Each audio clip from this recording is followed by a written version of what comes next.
Hari ini gue bertamu ke tempat bersejarah. Seorang musisi legenda Indonesia yang terkenal dengan panggilan Satria Bergitar. Ini dia Rhoma Irama. Sebagai seorang living legend di tanah air, gelar Raja Dangdut pun disematkan kepada pria kelahiran Tasikmalaya ini. Bakat seorang Rhoma Irama di dunia musik sudah terlihat sejak kecil sebagai musisi, pencipta lagu, dan bintang layar lebar. Rhoma Irama telah menciptakan kurang lebih 1.000 lagu dan telah membintangi lebih dari 20 film. Namun selama perjalanan karirnya, tetap saja seorang Rhoma Irama mendapatkan ujian dan cobaan. Di sini beliau akan menceritakan tentang kejadian ketika anaknya harus masuk ke penjara karena narkoba. Dan bagaimana cara dia merespon dengan kasih dan cinta. Inilah dia kisah tetangga kita.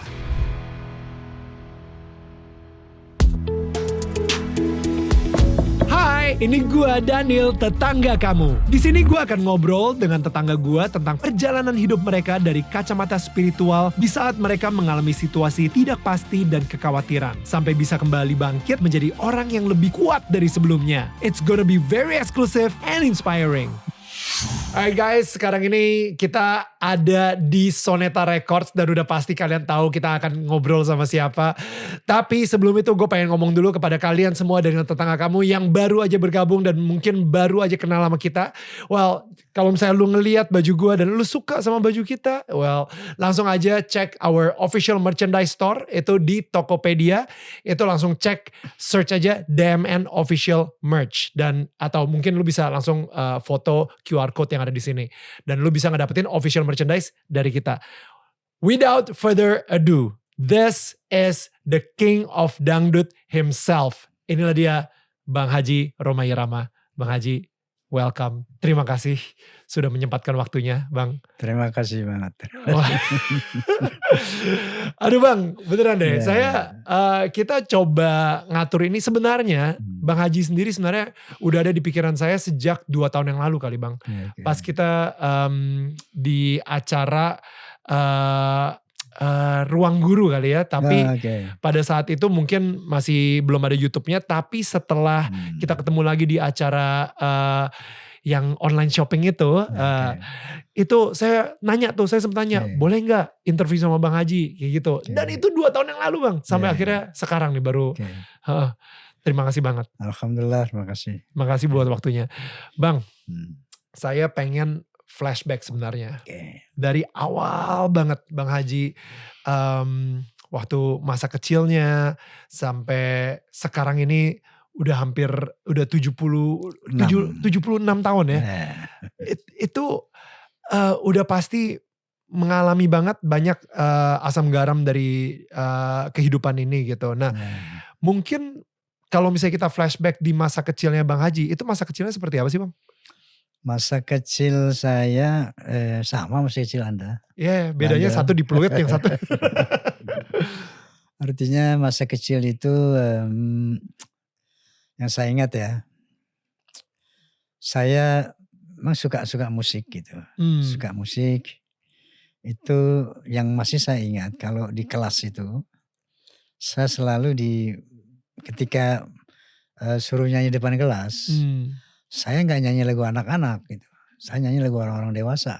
Lagu barat saat itu atau lagu barat ada, No Other Love Can Warm My Heart gitu. Wow, ya. Terus lagu India gitu kan. Mera dili pukari aja.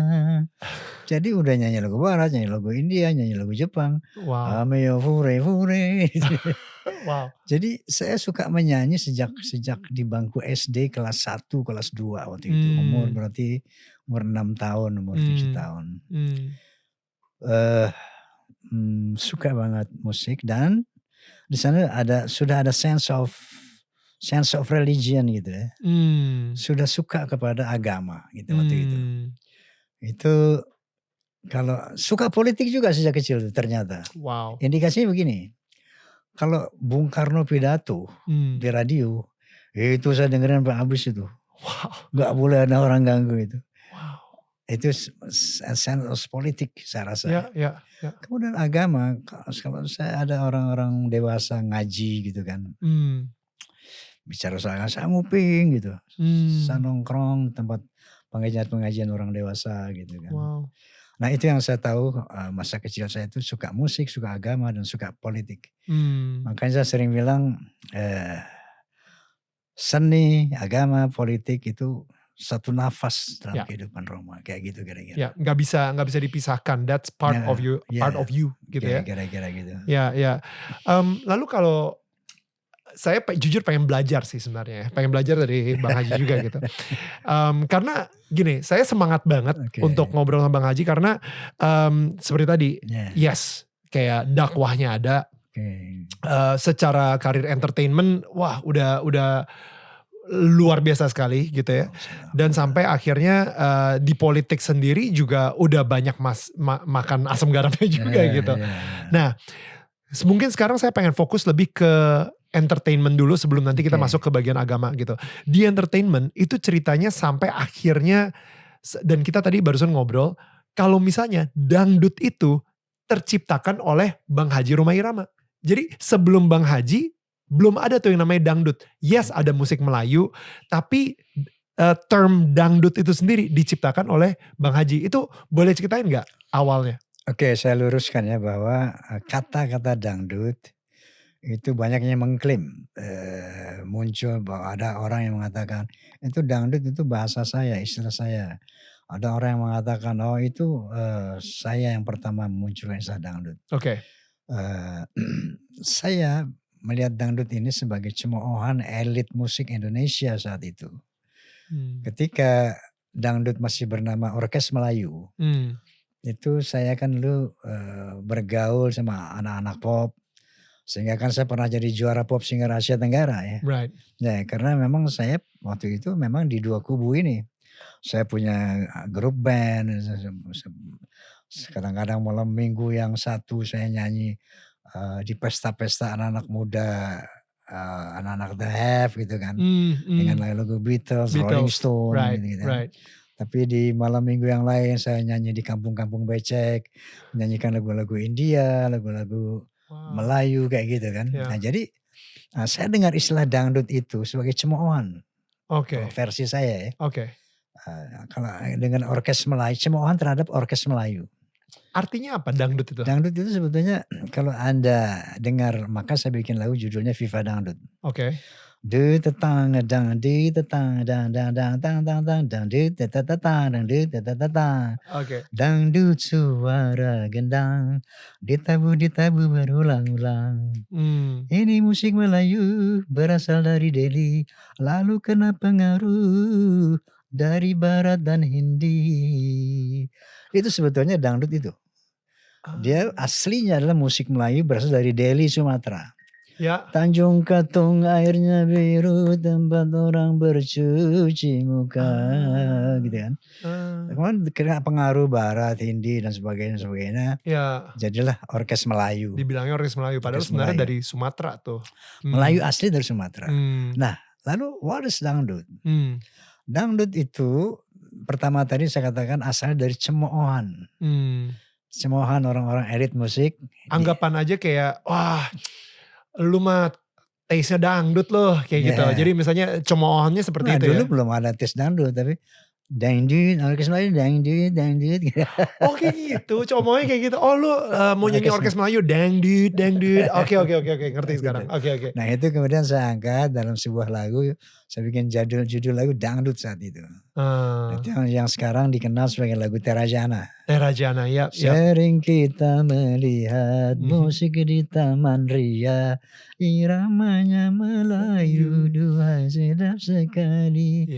Sulingnya suling bambu, gendangnya kulit lembu, dangdut suara gendang, rasa ingin berdendang. Jadi dangdut suara gendang. Itu jadi saya angkat menjadi sebuah judul lagu, judulnya dangdut. Tapi sekarang dikenal Terajana. Ya. Oke, jadi berarti sebenarnya dulu itu cemoohan dan akhirnya Bang Haji bilang, wah ini gak bisa nih. Kita bikin aja nih langsung nih dangdut nih. Oke, jadi waktu itu Orkes Melayu dicemoohkan sebagai dangdut. Akhirnya saya ciptakan lagu berjudul Dangdut. Kemudian saya membuat satu revolusi musik Orkes Melayu. Dia revolut karena saat itu terjadi rock fever di dunia ya. Yang dibidani oleh Led Zeppelin dan Deep Purple. Mendunialah rock itu. Ya. Waduh, ini kalau Orkes Melayu tidak direvolut, lanjut nih, habis nih. Ya. Gitu kan. Maka terbersitlah bahwa bagaimana supaya Orkes Melayu tetap eksis, saya revolut lah. Saya revolut misalnya pertama equipmentnya ya, dari akustik menjadi elektrik. Dulu Orkes Melayu itu akustik semuanya.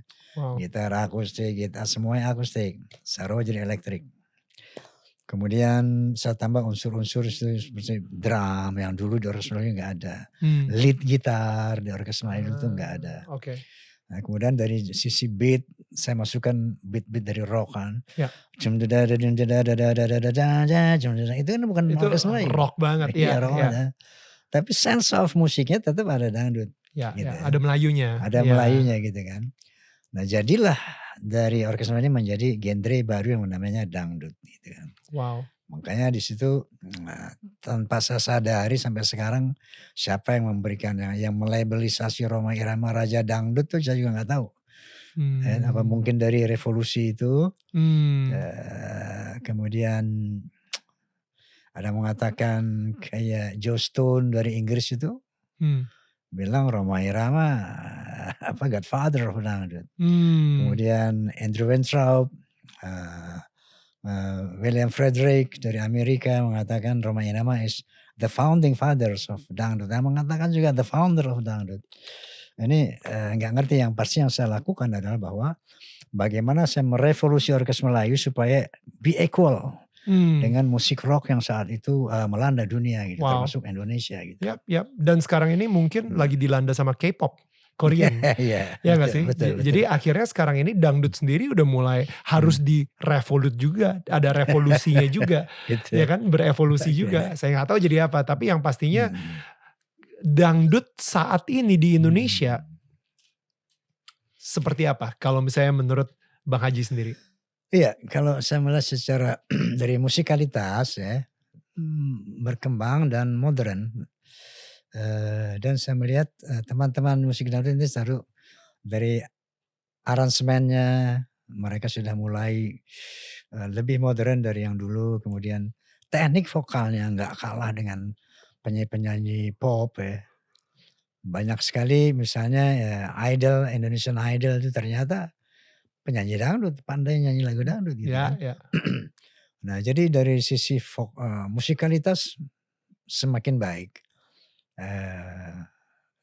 Entah bikin musiknya, teknik vokalnya, dan juga bagaimana mereka tampil gitu kan. Menurut saya lebih baik, walaupun ya ada di sana sini ya hal-hal yang keluar dari pakem dangdut itu sendiri ya. Seperti apa misalnya? Misalnya erotisme, itu di dangdut nggak ada erotisme. Nggak ada buka-buka aurat kayak pokoknya. Dulu nggak ada, dangdut itu terkesan polite dan islami gitu. Orkes Melayu itu aslinya begitu, islami, polite. Nggak ada ya, ada joget. Joget itu tarian dangdut. Dia asik ya, not erotic but menikmati musiknya lah, bukan erotik atau menggoda. Iya. Itulah joget dangdut, yang dibilang joget. Dan itu terjadi, saya nggak tahu nih ya apakah kita bisa ngomongin ini atau enggak, tapi maksudnya saya ngerasa Bang Haji sudah berusaha banget membuat image dangdut se-islami mungkin. Sepolite mungkin. Sesopan mungkin, dimana dimasukkan juga unsur dakwah juga di dalam lagu tersebut. Tapi masuk unsur erotisme tersebut gitu. Itu sepertinya image dangdut langsung berubah semuanya total gitu kan. Jadi saya ngerti sih kenapa Bang Haji saat itu benar-benar kayak mulai bersuara.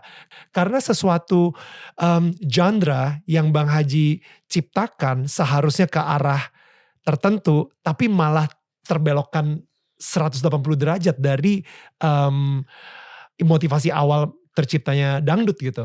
Bener gak Bang Haji? Secara umum begini, bahwa erotism by who itu saya nggak mau katakan. Oke.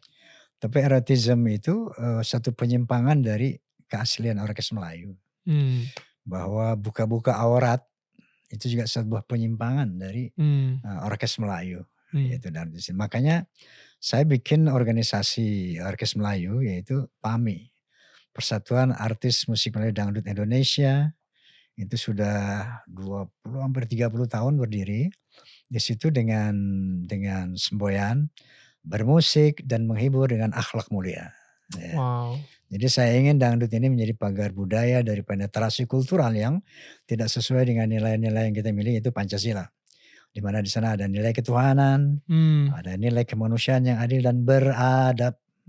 Ada persatuan, tidak boleh dangdut ini menjadi pemecah belah umat, tidak boleh menjadi keluar dari nilai-nilai religi, karena di sana ada ketuhanan yang Maha Esa. Gitu. Saya ingin dangdut menjadi pagar budaya dari penetrasi kultural untuk Indonesia gitu. Soalnya setelah mungkin sekarang ini ya, kalau misalnya kita perhatikan tema dari musik dangdut sendiri itu bukan lagi soal, kalau misalnya dulu kan jangan judi, mungkin lebih ya itu ya dakwah tersebut gitu, jangan bergadang, jangan pulang malam gitu misalnya dan lain-lain gitu. Ada unsur dakwah tersebut, ada unsur khotbah ya kalau misalnya ini ya dan berakhlak tadi itu dan beradab. Tapi sekarang ini isinya tentang cinta satu malam, which is one night stand. Misalnya tentang seseorang yang disakitin sama lakinya, tapi nggak apa-apa lah karena laki-laki semuanya kayak lelaki kardus. Atau misalnya tema-temanya itu sekarang ini minta digoyang lah, atau very erotic banget gitu. Like ini udah jauh banget dari awal ketika Bang Haji itu ingin membuat dangdut ini menjadi sebuah musik yang seperti begini gitu. Tapi saya nggak tahu ya, dengan adanya sosial media, dengan adanya teknologi sekarang ini, kayaknya udah nggak mungkin ya untuk membuat dangdut menjadi sarana memberikan influence yang positif lagi kepada masyarakat penikmat dangdut lagi gitu. Menurut Bang Haji gimana? Enggak begitu. Pernah saya satu pengalaman ketika di Jepang, Yokohama dan Tokyo, saya sebagai duta Indonesia waktu itu dalam rangka WOMED, World Music and Dance. Oke. Ya, Anda tahu kan itu WOMED, World Music and Dance? World of Music and Dance. Ya. Gede banget lah itu ya. Itu. Saya mendapat kesempatan di Jepang waktu itu, ketika saya tampil di Tokyo. Pertama Yokohama dan Tokyo, ada seorang rektor dari Universitas Tokyo bertanya kepada saya, kok lagu-lagu Anda banyak bernuansa katakanlah preach ya, dakwah dan sosial, seperti apa? Di situ keluar moto saya, music is not just for fun, but it has a responsibility to Allah and human beings. Wow, ya. Itu sampai sekarang saya pakai moto itu. Jadi music is not just for fun, but it has a responsibility to Allah and human beings. Kenapa saya katakan begitu? The power of music can change character of human beings. Makanya kenapa dakwah dalam musik? Karena musik can change character. Nah, jangankan kita menyanyi segala macam, setiap kalau dalam Islam ada mayal fizi min qani ila ladayil raqibun atid. Tidak ada satu ucapan pun yang terlepas dari manusia kecuali itu ada pengawas dan pencatat. Artinya akan kita pertanggungjawabkan nanti di apapun yang kita ucapkan. Ada pertanggungjawab. Itu recorded by sistem Allah yang maha canggih tentunya ya. Enggak kayak manual kayak kita, enggak analog kayak kita gitu. Enggak digital kayak kita, enggak. Itu satu sistem yang very very canggih ya. Nah, oleh karena itu kenapa saya berdakwah lewat musik kan? Hmm. Ternyata the power of music ini luar biasa. Ya. Dia multi purpose. Ya. Satu, musik ini bisa membuat anti stres. Ya. Menaikkan imunitas tubuh. Orang kalau happy itu imunnya naik. Ya. Betul. Betul. Itu satu. Yang kedua, ternyata bisa menyembuhkan orang sakit. Wow. Ada satu testimoni dari seorang mahasiswi karateki apa kalau perempuan? Karateki. Satu hari ketika saya lagi show di Bandung apa di Jakarta lupa saya, ada cewek berhijab bawa kado. Bang Haji, ini hadiah dari saya. For what? Karena lagu Anda telah menyembuhkan saya dari cancer. Wow. Lagu yang mana dia bilang nggak? Bilang. Lagu itu Syahdu. Bila kamu di sisiku, hati rasa syahdu, gitu. Satu hari tak bertemu, mengasik banget. Iya. Nah, jadi dia bilang dia dengar lagu itu, tiba-tiba begitu cek ke dokter dia stadium 3, dinyatakan clear. Wow. Gak ada itu cancer. Dan dia bikin testimoni ini di Indosiar loh.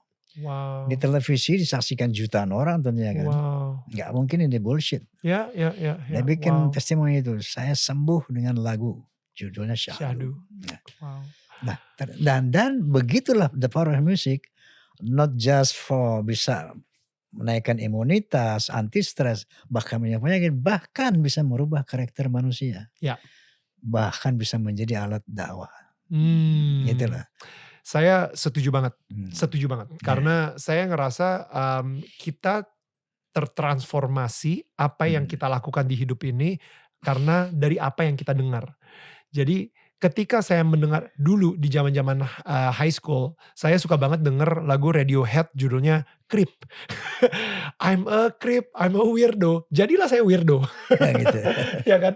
Habis itu banyak banget lagu-lagu sekarang ini yang bukan membangun mental kita, tapi malah menjatuhkan dan mungkin malah kayak ada lagu nggak tahu di zaman saya itu ada I'm a loser baby atau apa gitu kan. Jadi lagu-lagu tersebut ternyata mempunyai arti dan malah menjatuhkan kita dan mentransformasi karakter kita menjadi seperti lagu tersebut.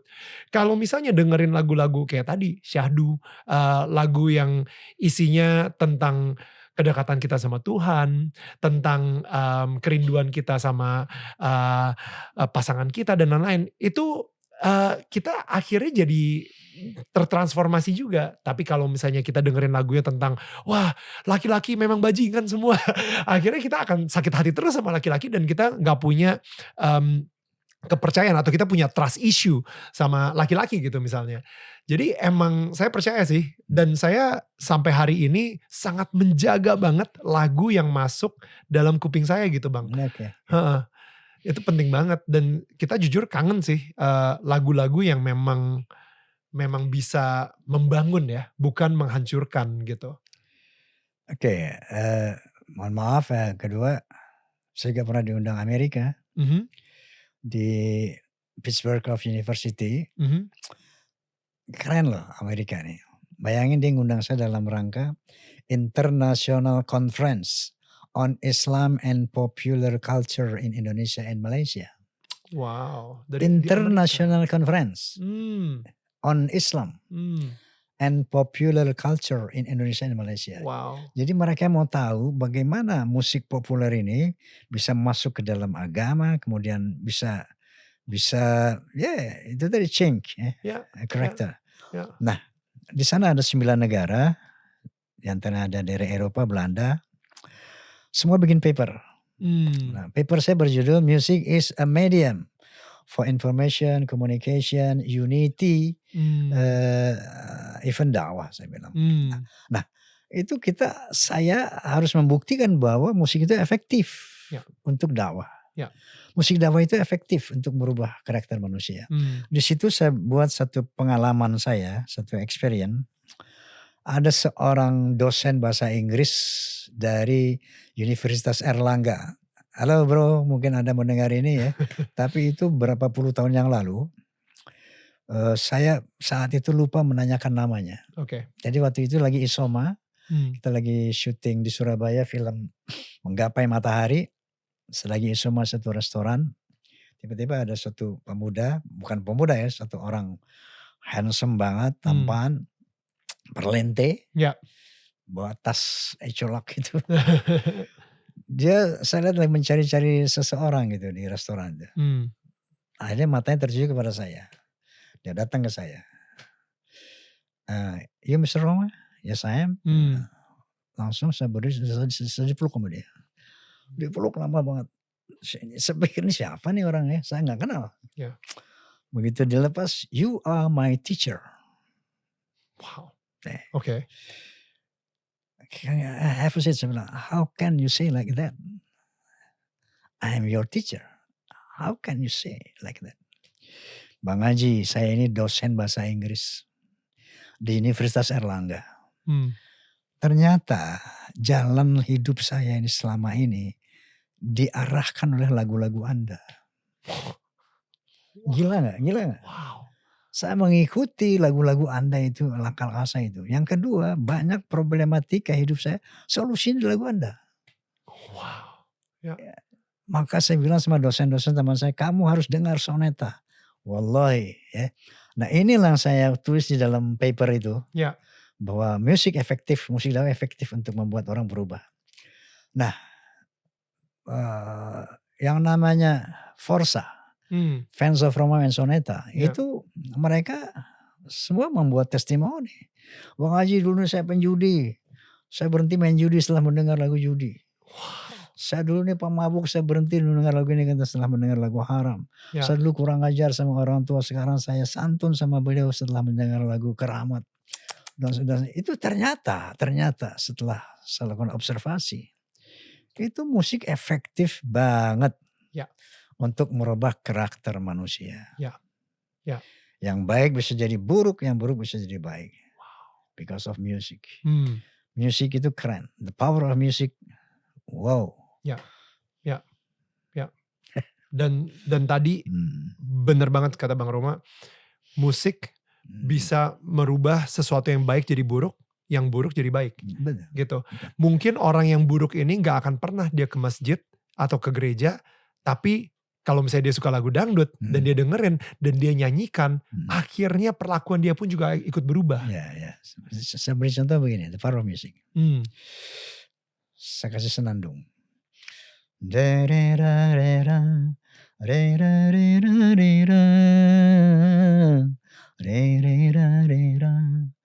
Itu coba perhatikan jiwa kita. Perhatikan. Terbuai. Ya. Lembut, terbuai. Sekarang benarkan. Perhatikan jiwa kita seperti apa. Ya. Di situ dari sisi notasi saja dia sudah mempengaruhi, mewarnai jiwa.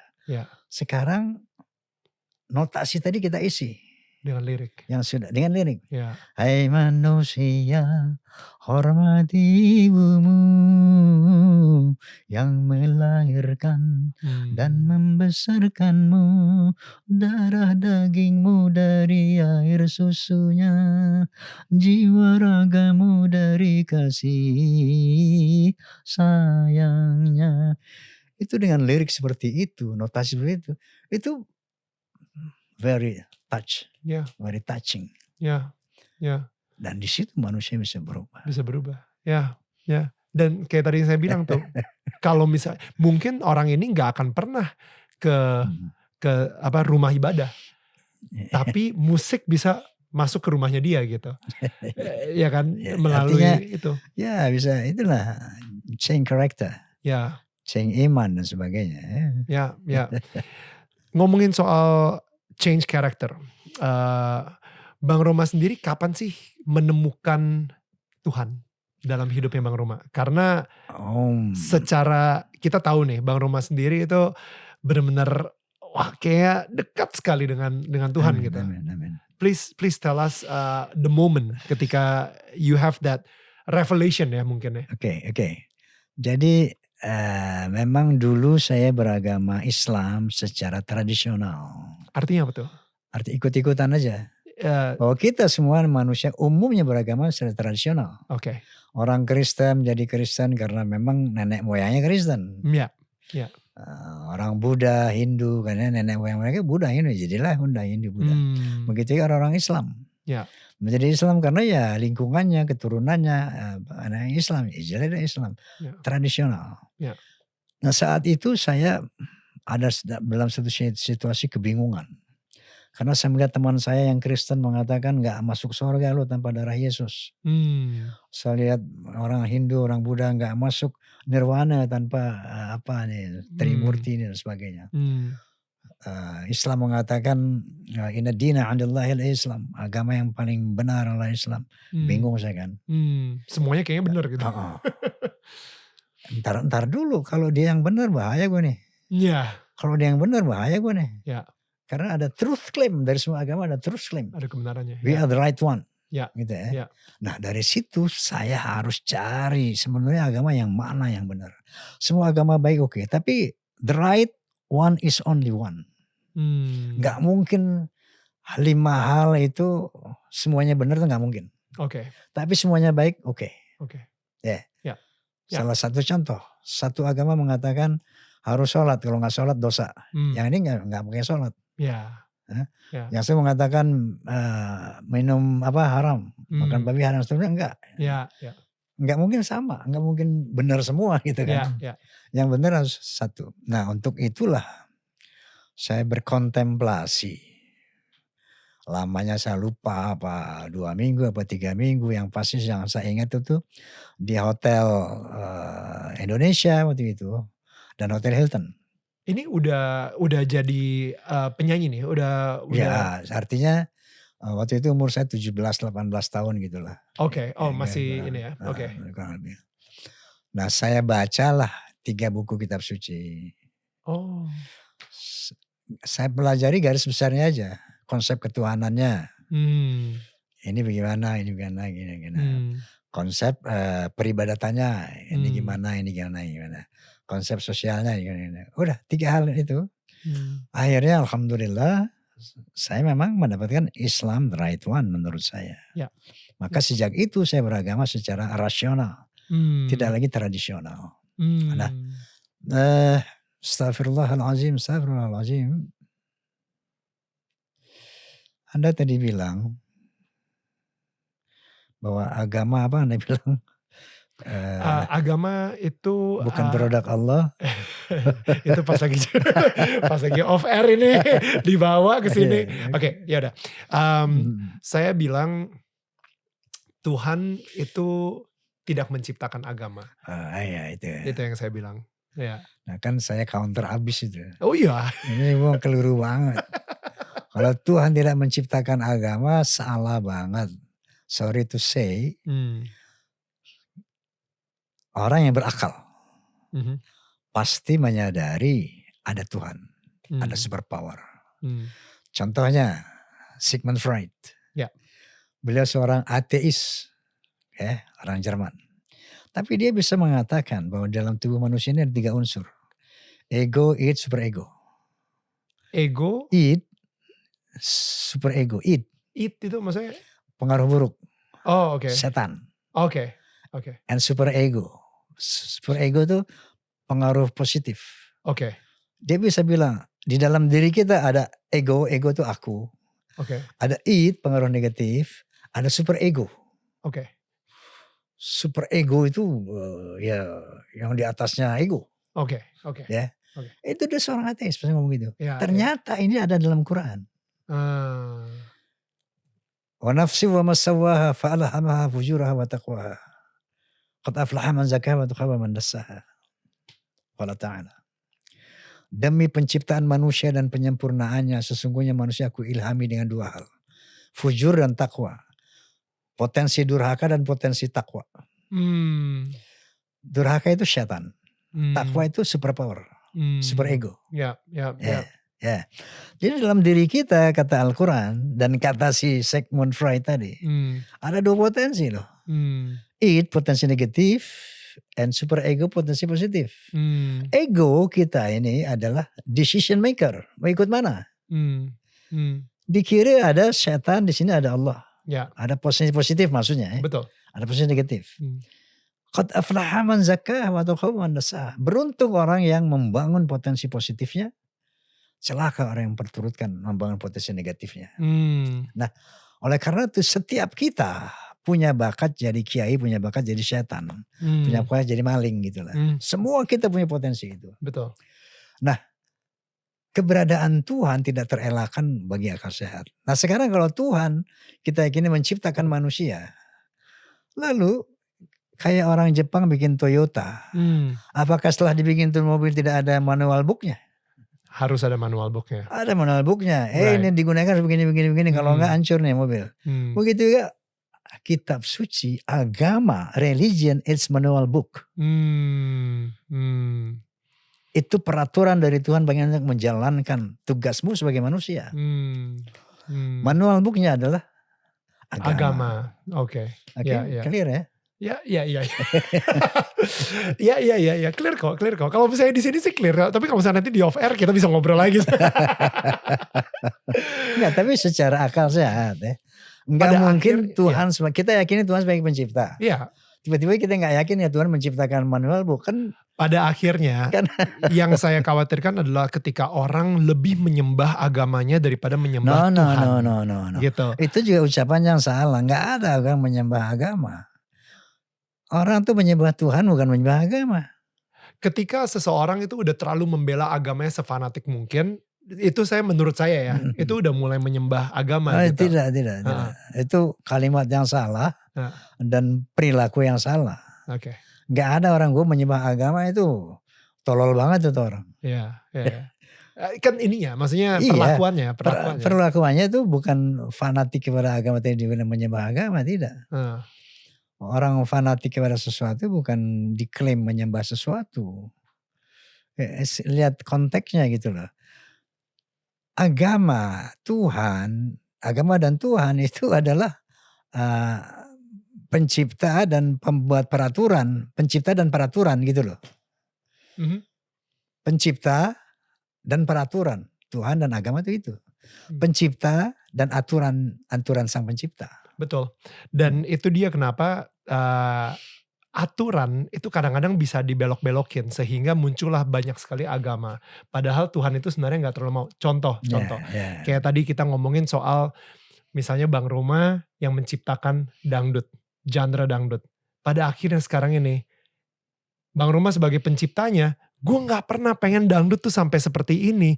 Kok sekarang malah populer dengan erotisme, populer dengan banyak hal-hal yang sebenarnya pas gue ciptain awalnya bukan untuk ini loh, kayak gitu. Itu tadi kembali kepada 3 unsur dalam badan.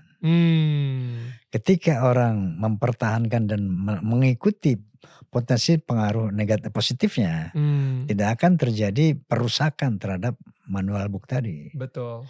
Tapi ketika diikuti ininya, hati negatifnya, nah itu akan terjadi yang penyimpangan-penyimpangan itu. Betul.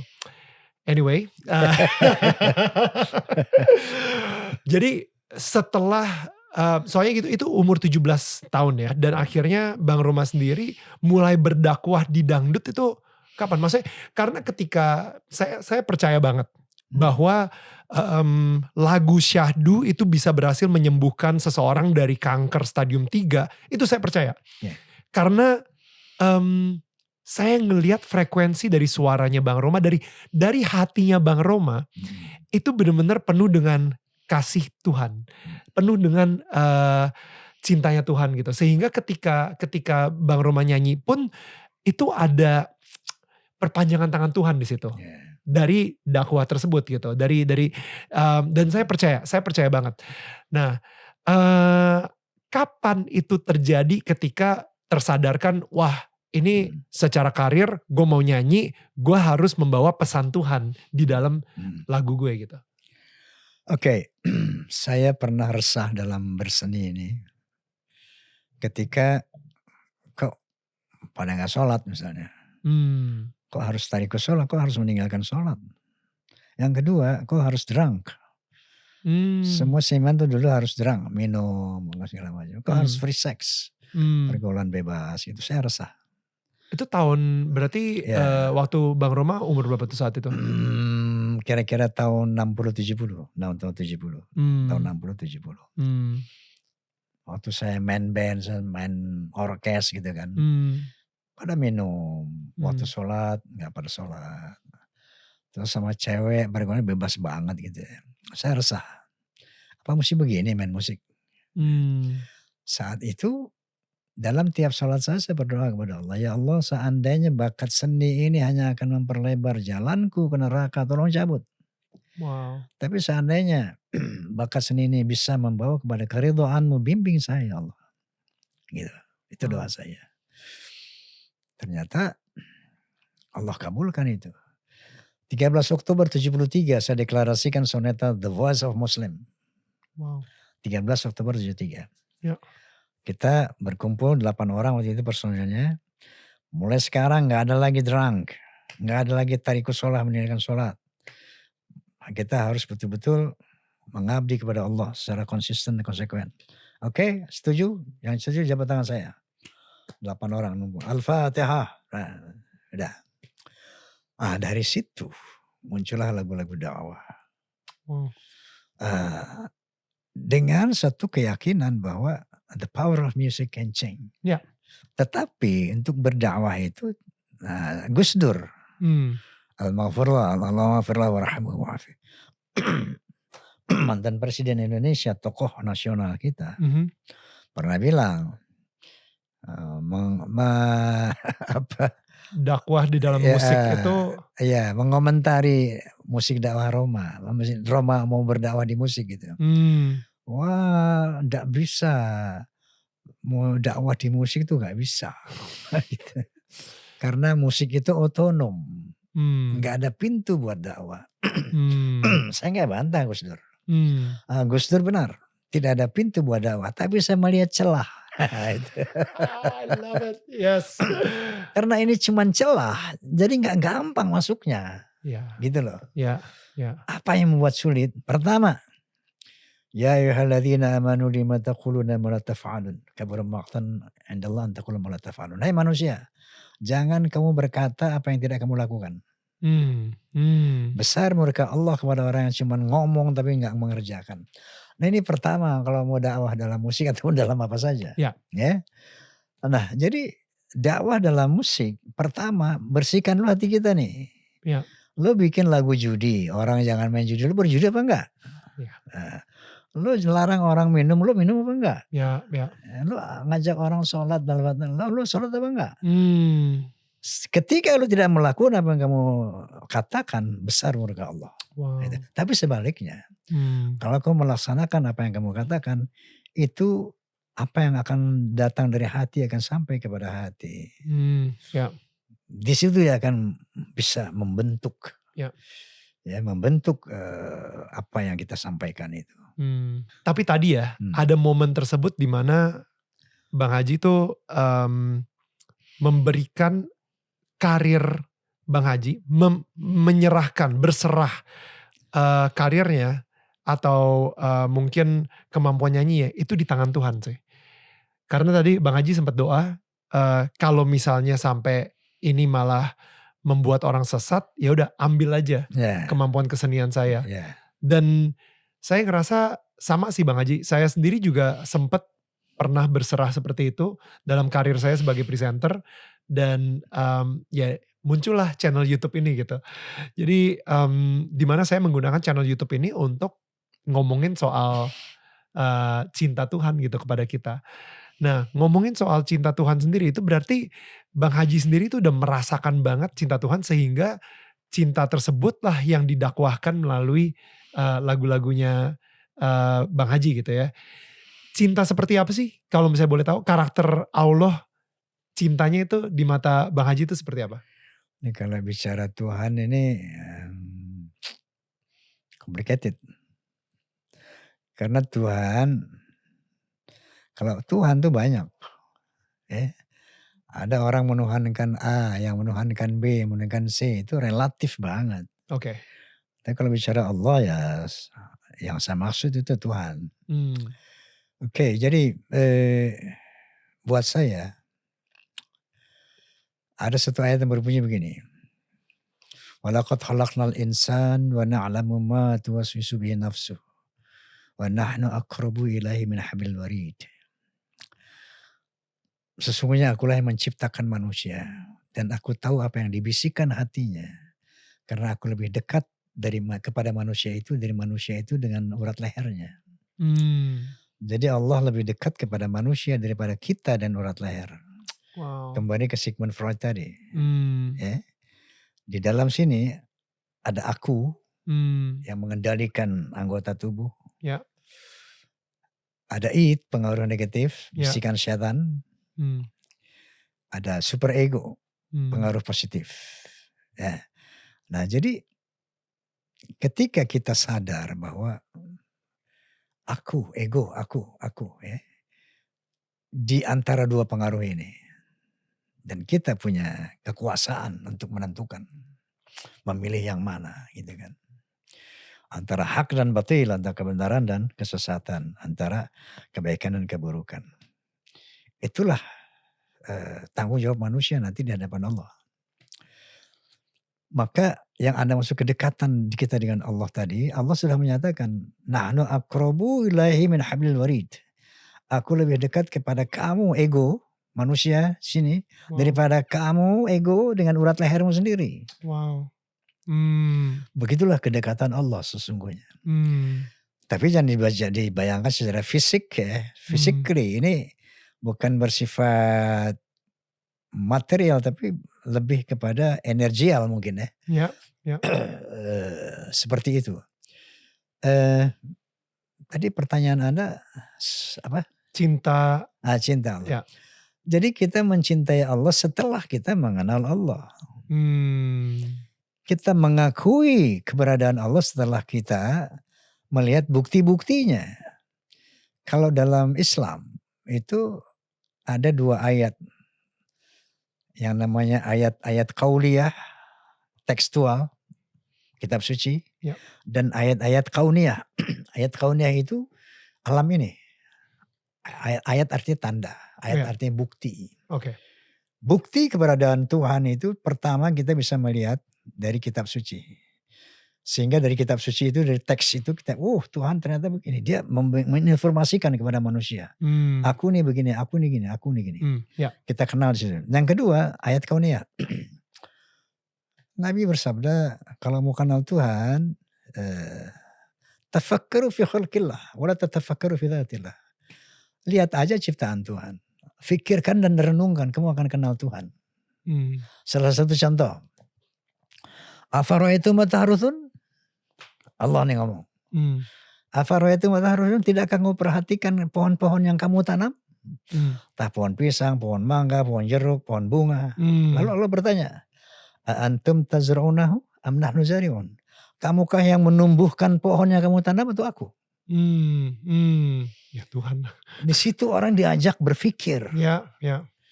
Untuk mengenal Tuhan. Ya. Melalui ayat-ayat kauniyah tadi. Apakah kamu yang menumbuhkan atau aku? Begitu juga Allah mempertanyakan, kalau kamu mengingkari Tuhan, coba lihat bagaimana aku ciptakan dirimu. Dari sperma menjadi darah, menjadi daging. Wa nukiru fil arham nasya. Kemudian daging tadi aku ukir dalam rahim ibumu. Diberi kepala dengan isinya, badan dengan organ tubuhnya, tangan, kaki. Begitu lengkap, tsumma nukhrijukum tifla, lalu aku keluarkan kamu sebagai bayi. Ada satu proses penciptaan yang kita nggak bisa membantahnya. Dari sperma menjadi darah, menjadi daging, kemudian wa nukiru fil arham. Aku ukir daging itu dalam rahim ibumu. Manasya.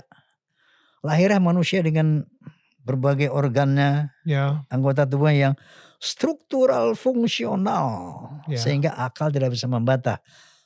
Ini adalah God made. Allah made. Gitu kan. Dari situ kita mulai kenal Allah. Secara hakul yakin, secara rasional.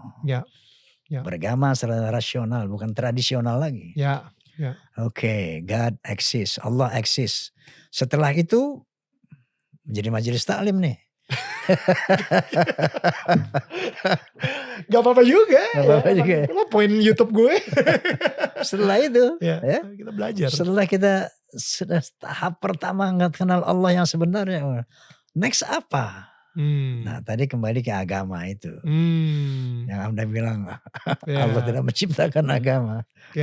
Itu satu kekeliruan yang harus diluruskan.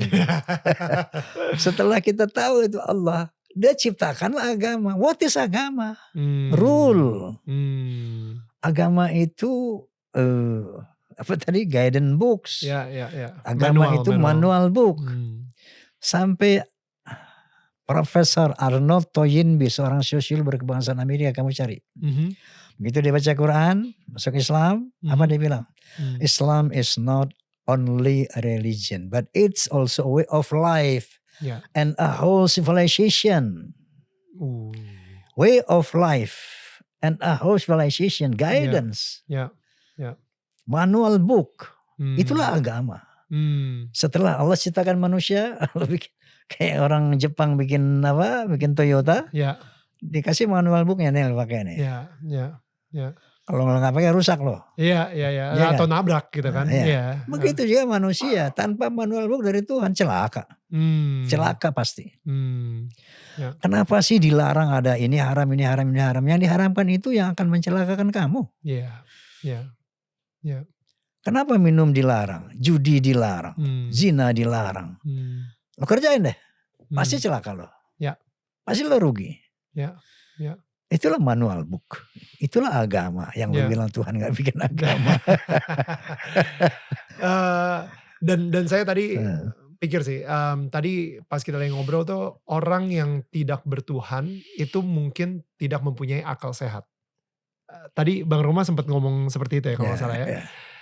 Dan mungkin berarti kalau misalnya orang tidak bertuhan, dia mempunyai akal yang sakit. Betul. Which is menurut dia sah-sah aja gue berzina, sah-sah aja gue mabuk atau ngedrugs dan lain-lain gitu. Tapi emang bener jadi celaka dan akhirnya jadi sakit gitu. Dan karena dia mempunyai akal yang sakit. Jadi sebenarnya Tuhan itu memberikan aturan-aturan ini haram, ini haram, ini haram. Karena dia itu benar-benar mencintai kita banget. Dan dia gak pengen kita itu celaka gitu. Menderita. Tapi kalau misalnya boleh tahu nih, Bang Haji sendiri, kalau misalnya kita ngelihat 70 tahun sekian berkarir di dunia entertainment dan politik dan lain-lain gitu ya. Banyak jatuh bangunnya juga pasti. Yang cobaan-cobaan, serangan-serangan, bahkan yang saya nonton pernah ada percobaan pembunuhan sampai 4 kali gitu kan ke Bang Roma sendiri gitu. Nah, kenapa Tuhan mengizinkan hal tersebut padahal Tuhan ini penuh dengan cinta? Kalau menurut Bang Roma sendiri gimana? Allah mengatakan kullu nafsin dha'iqatul maut wa nabluukum bisyarri wal khairi fitnah. Semua manusia, semua yang berjiwa akan mengalami kematian. Dan aku akan uji kamu dengan kebaikan dan keburukan. Jadi life is a game. You have to know that. Life is a game. Ada loser, ada winner. Jadi untuk itu, life is a game. Wa nabluukum bisyarri wal khairi fitnah. Aku uji kamu dengan kesenangan dan kesusahan.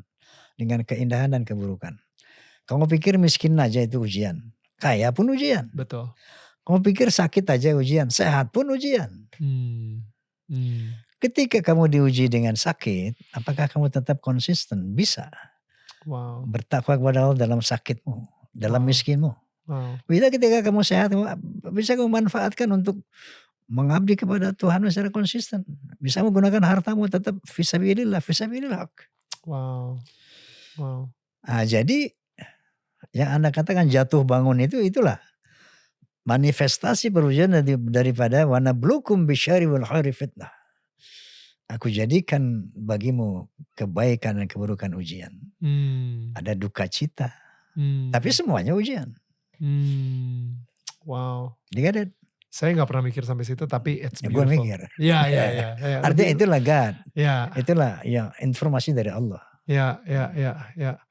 Dari Bang Haji sendiri ya, ketika menghadapi sebuah tantangan, sorry ini mungkin tantangan yang paling dekat aja dulu ya, tentang Ridho. Dimana Ridho Roma sendiri itu iya jeblos gitu. Maksudnya dari lagu-lagunya Bang Roma itu bisa membawa orang dari buruk jadi baik. Tiba-tiba anak gue sendiri gak baik. Dia ketergantungan sama drugs misalnya saat itu, sampai akhirnya jeblos. What happened dan menurut Bang Roma, would you change anything kalau misalnya mempunyai kesempatan lagi untuk merubah sesuatu? Baik begini, bahwa fadzakir innama anta mudzakir lasta alaihim bimusaitir. Tugas kita itu cuma memberi peringatan, mendakwah. Tapi kamu bukan pemaksa, bukan penentu. Wow. Jangankan seorang Roma, jangan seorang kiai. Nabi pun ketika berdakwah kepada umatnya, anaknya nggak patuh. Kanaan, anak Nabi Nuh. Oke, Dia dakwah ke orang-orangnya, anaknya sendiri kafir, gitu kan, ingkar kepada Allah. Nabi Lut, dia dakwah sebagai nabi, bininya sendiri, istrinya, durhaka. Innama anta mudzakir lasta alaihim bimusaitir. Yang penting kita sebagai orang tua dalam konteks keluarga, lakukan apa kewajiban orang tua dan berikan hak anak. Kewajiban orang tua mendidik anak, memberikan fasilitas yang menjadi haknya. Dia mendapat hak untuk dididik, dia mendapat hak untuk dihidupi. Itu haknya, kita berikan. Tapi setelah kita berikan, nafsi, lana amaluka walakum alukum. Perbuatanmu tanggung jawabmu, perbuatanku tanggung jawabku. Right. Aku telah memberikan hakmu. Aku telah melaksanakan kewajibanku dan memberikan hakmu. Nah, setelah itu kamu pergunakan untuk apa hak itu? Tidak bisa seseorang memaksa seseorang untuk tetap lurus. Fadzakir innama anta mudzakir lasta alaihim bimusaitir. Kita hanya bisa memberikan arahan, tapi tidak bisa memaksa manusia untuk sesuai dengan arahan kita. Termasuk keluarga. Nah, tetapi dalam kasus Ridho itu yang saya lihat, makanya saya sedih, tapi saya nggak marah. Karena saya tahu hakikat kehidupan. Al-imanu yazid wa yanqus. Iman itu fluktuatif. Tergantung pergaulan, tergantung apa yang dia dengar hari-hari, apa yang dia geluti hari-hari, itu akan berpengaruh pada fluktuasi iman. Bang Haji tidak marah karena tetap masih ada harapan. Oh iya, tidak marah satu karena faham hakikat kehidupan. Lo ini seorang anak yang hidup di dunia entertainment. Seorang entertainer. Saya tahu banget tantangan entertainer itu apa. Dan basicnya tuh belum terlalu kuat gitu. Misalnya gedebuk jatuh gue garuk kepala aja rasain lah. Tapi lo harus jadikan itu sebagai pelajaran yang mahal. Makanya ketika dia masuk. Wow. Aduh Ridhonya masuk. Supaya itu menjadi pedoman kamu, landasan kamu, pengalaman kamu bahwa melanggar aturan itu ternyata gak enak, menderita. Itu akan jadi bekal dia kan nantinya. Makanya saya it's okay gitu. Yang tidak boleh tuh, yang saya akan marah sama anak ketika dia murtad. Astagfirullahaladzim. Astagfirullahaladzim. Ketika dia melawan Tuhan dalam arti kata yang substansial gitu ya. Itu mungkin putus hubungan. Jadi ateis atau pindah agama? Ya artinya innallaha la yaghfiru ayyushraka bih wa yaghfiru ma duna dzalika liman yasha. Allah tidak akan mengampuni dosa syirik dan akan mengampuni dosa selain itu. Syirik musyrik itu menuhankannya bukan Tuhan. Menuhankan yang bukan Tuhan. Itu musyrik, syirik. Itu dosa gak terampuni itu.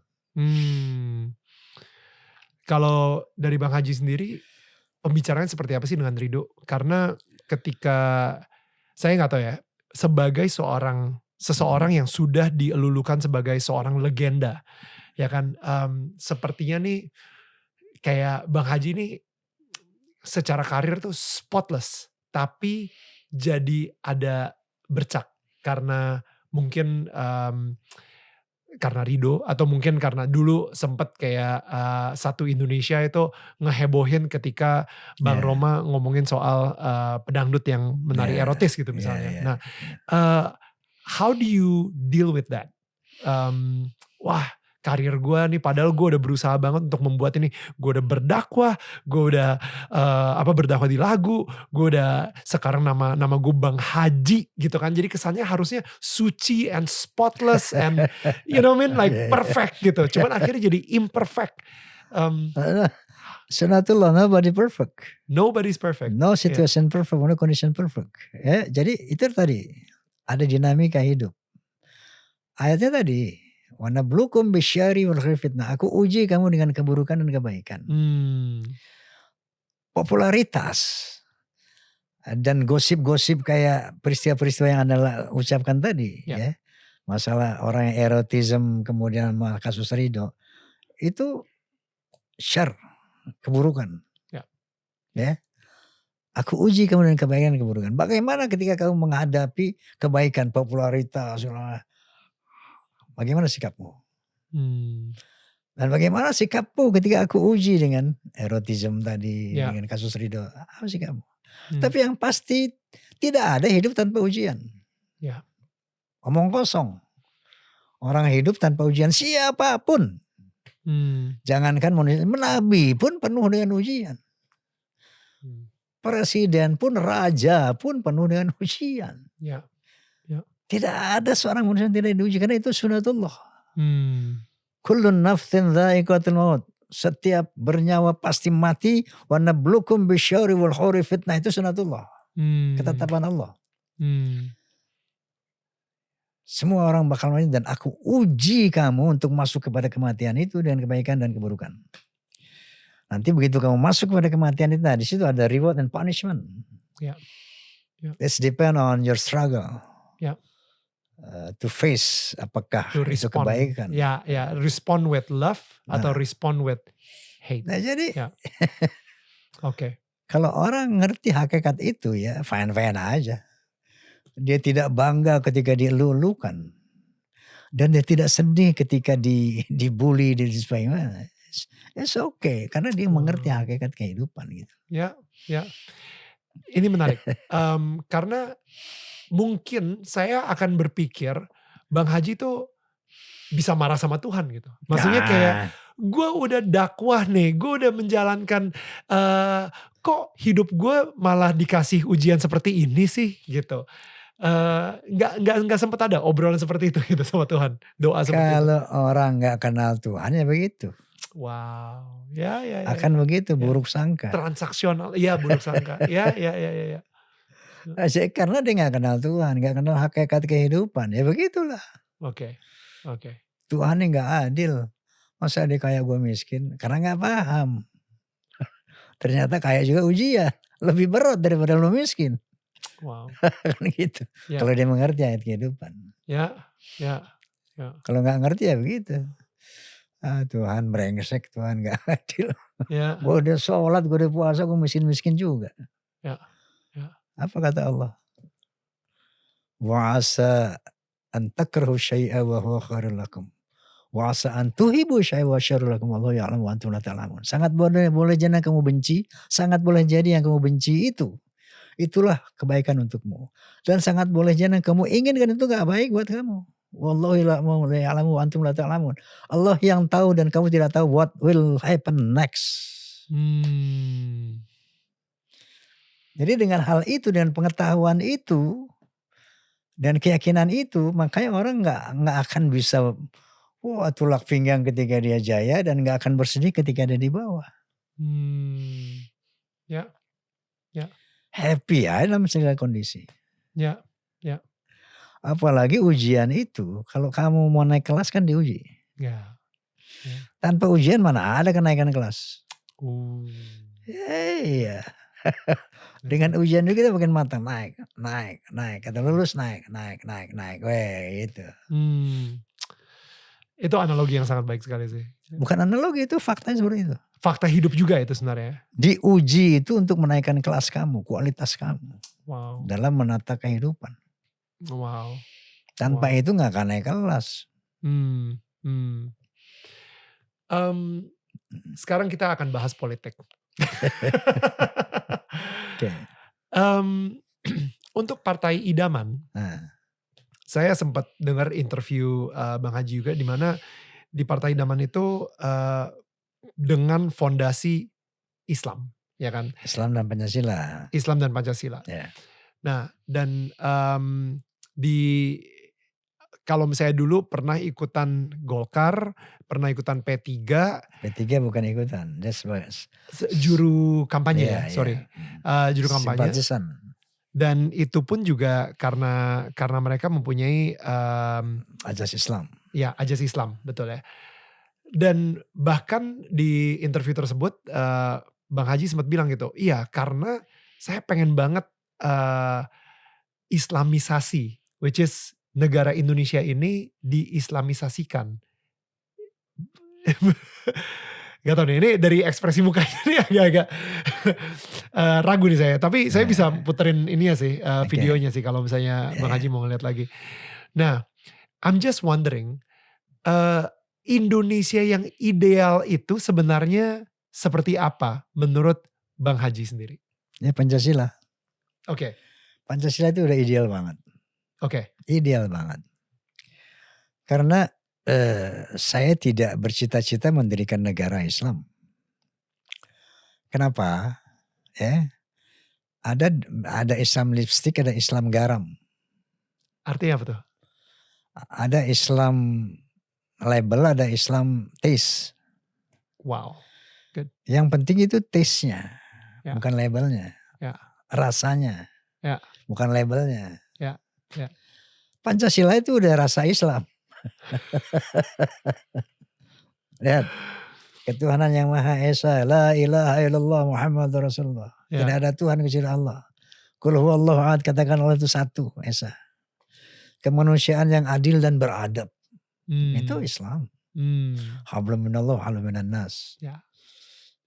Persatuan, ukhuwah Islamiyah, ukhuwah wataniyah, ukhuwah basyariyah, itu ajaran Islam.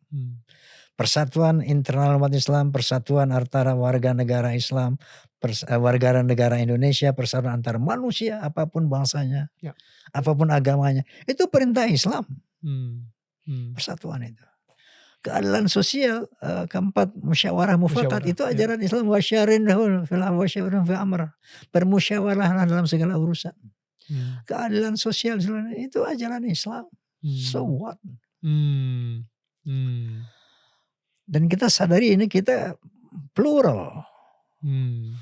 Dari konon berapa 700 suku bangsa berapa macam agama itu Indonesia. Makanya saya bikin lagu, walau kita beda dalam bahasa, walau kita beda dalam budaya, walau kita beda dalam agama, kita adalah satu Indonesia. Ya, jadi semua itu pluralitas, itu sunatullah, itu kehendak Allah. Tapi pluralisme itu salah. Bedanya apa tuh?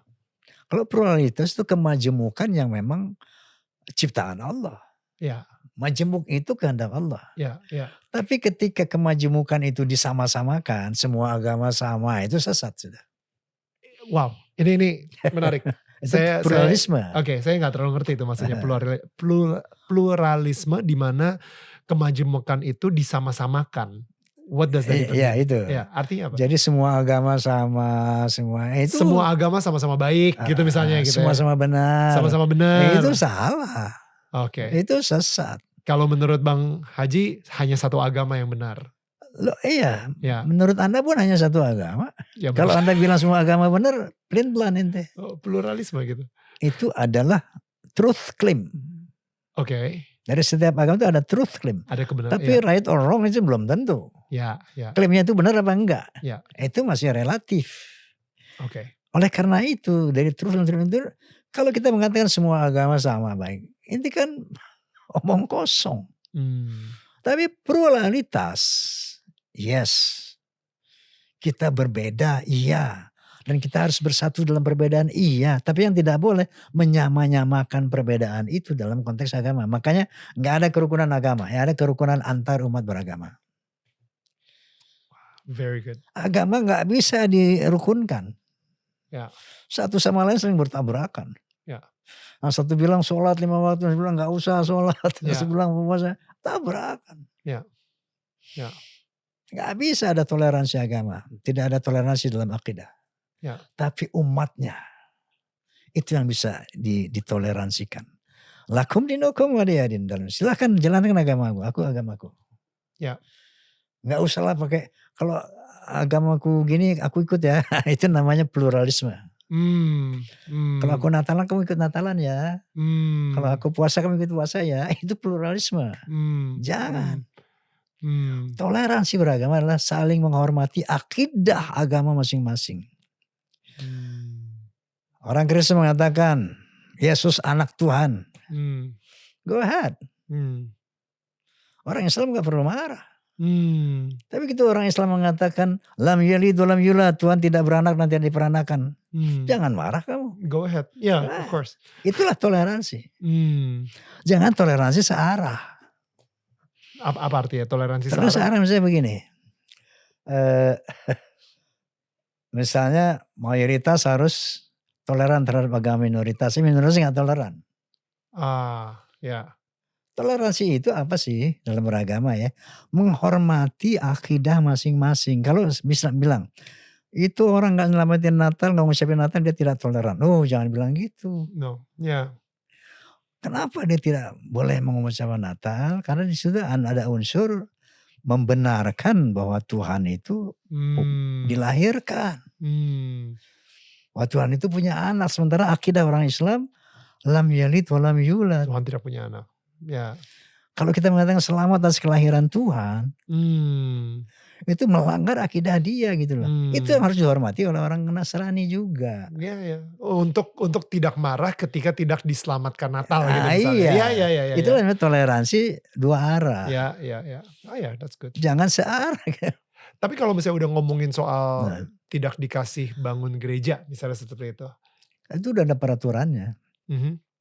Ada peraturan 2 menteri apa 3 menteri itu. Persyaratan mendirikan rumah ibadah itu kan sudah diatur. Apabila ada jumlahnya orang sekian, harus persetujuan orang sekian. Sebab apa? Untuk tidak menimbulkan keributan. Misalnya di mayoritas orang Kristen, di Minahasa misalnya. Atau di mana kita bikin masjid. Ini kan mengganggu kerukunan. Marah orang Kristen dong. Ngapain lo bikin manusia di sini? Sementara di sini mayoritas Kristen. Dan sebaliknya. Ngapain kamu bangun gereja di sini? Ini mayoritas Islam. Nah, untuk menciptakan kerukunan umat beragama maka diaturlah pendirian rumah-rumah ibadah itu. Udah ada peraturan sejak tahun berapa itu. Ada persyaratannya. Anggotanya sudah berapa, lihat lingkungannya menyetujui berapa orang. Itu. Nah ini yang dimanipulasi oleh oknum-oknum pejabat. Ada tanda tangan palsu, karena pejabat mau terima uang kan, dibuat ya banyak keributan kayak gitu sebetulnya. Iya. Pada akhirnya balik lagi tuh ke hati manusianya sebenarnya yang akhirnya. Jadi dalam rangka menciptakan kerukunan umat beragama, maka pendirian rumah ibadah pun harus diatur. Jangan menimbulkan keributan gitu ya. Misalnya di lingkungan orang mayoritas Kristen kita bangun masjid, gimana coba? Ya, tapi harus tergantung. Mungkin siapa tahu ada beberapa Muslim di situ yang ingin masjid gitu misalnya. Iya, kan itu kan kita kalau kita mayoritas, tiba-tiba ada Masjid. Ada masjid gitu kan. Sementara kita ini mayoritas Kristen. Kan gak nyaman itu, mengganggu kan. Ya, well, we'll see. I don't know. Jangan tanya ke saya. Iya, artinya seperti itu. Makanya diatur. Pendirian rumah ibadah diatur oleh negara. Sudah ada aturannya. Ikuti aja itu. Ketika Bang Haji tidak, partainya Bang Haji itu tidak diloloskan ya. Tidak diloloskan. Kalau misalnya diloloskan, kira-kira bagaimana caranya Bang Haji bisa membuat Indonesia ini menjadi lebih baik? Melalui apa? Jadi begini, kenapa saya bikin partai itu dulu kan? Karena ternyata dakwah lewat musik ini untuk ikut berkontribusi dalam negara tuh kurang efektif, bukan tidak efektif. Untuk kehidupan bernegara, berbangsa. Saya udah bikin lagu Indonesia yang kaya makin kaya, jangan korupsi. Saya udah bikin lagu hak azazi. Saya udah bikin lagu tentang Pancasila, tapi orang ngomong Pancasila lip service doang. Nah, gitu kan. Untuk bisa lebih konkret dalam memberi kontribusi kepada bangsa, ternyata alatnya satu-satunya partai. Untuk bisa lebih konkret dalam berkontribusi untuk membangun bangsa. Maka saya bikin partai. Ya. Nah, tapi di situ dengan sebuah kesadaran tadi, wa asa an takrahu syai'a wa khairul lakum wa asa an tuhibbu syai'a wa syarrul lakum. Ingat, apa yang kamu inginkan belum tentu jadi loh. Dan kalau kamu nggak suka itu belum tentu untuk keburukan kamu loh, sangat boleh buat kebaikan kamu.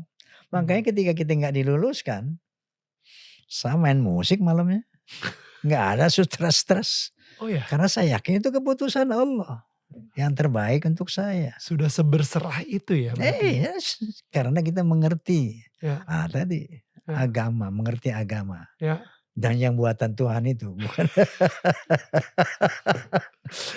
Karena mengerti hatinya Tuhan. Kalau di saya kayak gitu kan. Kalau saya mikirnya kayak gitu. Jangan hatinya Tuhan, Tuhan gak punya hati. Kalau Tuhan punya hati kayak manusia. Bang, thank you banget. Sebenarnya saya masih banyak yang pengen saya tanyain. Masih lama pengen ngobrol. Mungkin ada sesi 2 suatu saat nanti. Sama Rido aja sekalian gitu kan. Maaf-maafan gitu. Kita bikin reality show. Tapi sekarang ini Bang, saya ngerasa ini benar-benar saya ngelihat bahwa dari Bang Haji sendiri itu cahaya sangat bersinar banget sih. So ini ada rumah bentuknya bisa ditaruh lilin di dalamnya supaya tetap menyinari tetangga-tetangga sekitar dari cinta Bang Haji sendiri. Amin. Terima kasih Bang Haji ya. Terima kasih. Thank you. Kalau gitu guys, kita ketemu lagi minggu depan. Tetangga saling menyangga bukan menyanggah. See you guys. Thank you.